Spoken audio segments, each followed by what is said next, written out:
नमस्कार, बहुत स्वागत है आपका। आप देख रहे हैं शिव पुराण उपाय। अगर आप हमसे अभी अभी जुड़े हैं तो प्लीज़ चैनल को सब्सक्राइब कर लें और पसंद आए तो वीडियो को लाइक करें। कमेंट में हर हर महादेव जरूर लिखें। आश्विन माह के शुक्ल पक्ष की द्वितीय तिथि पर देवी दुर्गा के दूसरे स्वरूप की पूजा आराधना की जाती है। इनके दाहिने हाथ में जप की माला एवं बाएं हाथ में कमंडल रहता है। अपने पूर्व जन्म में जब वे हिमालय के घर में पुत्री के रूप में उत्पन्न हुई थी, तब नारद के उपदेश से उन्होंने भगवान शंकर जी को पति रूप में प्राप्त करने के लिए अत्यंत कठिन तपस्या की थी। इस दुष्कर तपस्या के कारण उन्हें तपस्विनी अर्थात ब्रह्मचारिणी नाम से अभिहित किया गया। 1000 वर्ष तक उन्होंने केवल फल फूल खाकर व्यतीत किए।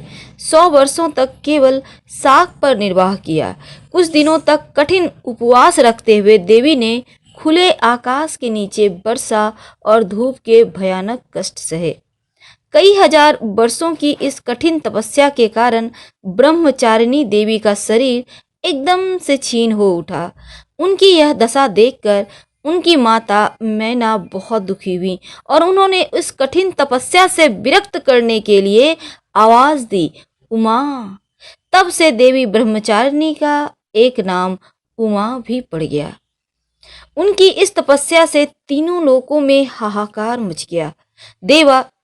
देवता, ऋषि, सिद्धगण, मुनि सभी देवी ब्रह्मचारिणी के इस तपस्या को अभूतपूर्व पुण्यकृत बताते हुए उनकी सराहना करने लगे।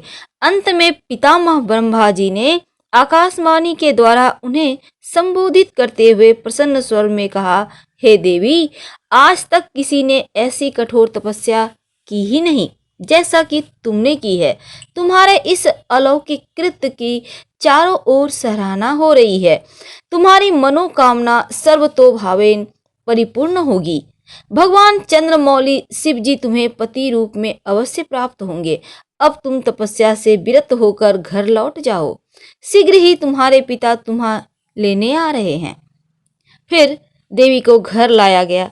देवी को इस दिन आप विशेष तौर पर माँ को प्रसन्न करने के लिए बहुत तरह के उपाय करेंगे, लेकिन माँ को खासकर पंचामृत का स्नान कराना, मिश्री का भोग लगाना सबसे ज़्यादा माँ को पसंद है।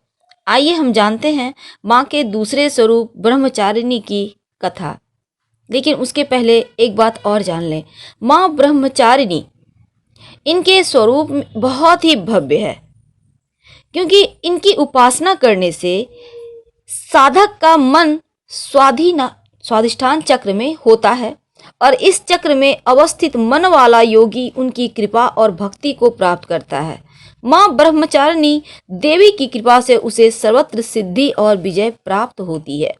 माँ दुर्गा का यह स्वरूप भक्तों को अनंत फल देने वाला है। इनकी उपासना से मनुष्य में तप, त्याग, वैराग्य, सदाचार व संयम की वृद्धि होती है। सर्वत्र सिद्धि और विजय प्राप्त होती है। जीवन के कठिन संघर्षों में भी उनका मन कर्तव्य पथ से विचलित नहीं होता। माँ देवी का मंत्र है, या देवी सर्वभूतेषु माँ ब्रह्मचारिणी रूपेण संस्थिता नमस्तस्यै नमस्तस्यै नमस्तस्यै नमो नमः, जिसका मतलब होता है, हे माँ सर्वत्र विराजमान और ब्रह्मचारिणी के रूप में प्रसिद्ध अम्बे, आपको मेरा बार बार प्रणाम है। मैं आपको बारंबार प्रणाम करती हूँ। माँ की स्तुति करने से भक्तों की सारी परेशानी दूर होती है। जय माँ ब्रह्मचारिणी, ब्रह्म को दिया ज्ञान, नवरात्रि के दूसरे दिन सारे करते ध्यान। शिव को पाने के लिए किया है तप भारी, ओम नमः शिवाय जाप कर शिव की बनी वो प्यारी। भक्ति में था कर लिया कांटे जैसा शरीर, फलाहार ही ग्रहण कर सदा रही गंभीर। बेलपत्र भी चबाए थे मन में अटल विश्वास, जल से भरा कमंडल ही रखा था अपने पास। रुद्राक्ष की माला से करूं आपका जाप, माया विषय में फंस रहा सारे काटो पाप।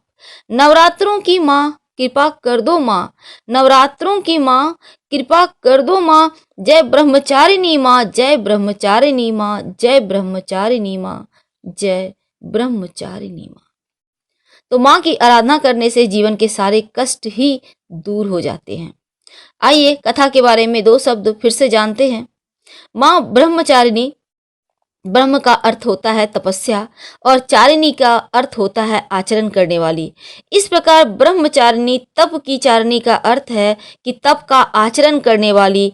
नवरात्र पर्व के दूसरे दिन माँ ब्रह्मचारिणी की पूजा अर्चना की जाती है। अपने पूर्व जन्म में जब वे हिमालय के घर पुत्री के रूप में उत्पन्न हुई थी, तब नारद जी के कहने पर उन्होंने तपस्या किया था और माँ की इस तपस्या के कारण ही भगवान शिव को वो पति के रूप में प्राप्त कर सकी। तो आपके भी अगर जीवन में किसी तरह की कोई परेशानी है या आप चाहते हैं उत्तम जीवन साथी मिले, तो इस दिन माँ की आराधना जरूर करें, तप करें, व्रत करें, आपकी मनोकामना जरूर पूरी होगी। तो हम आपसे विदा लेते हैं। हर हर महादेव। धन्यवाद।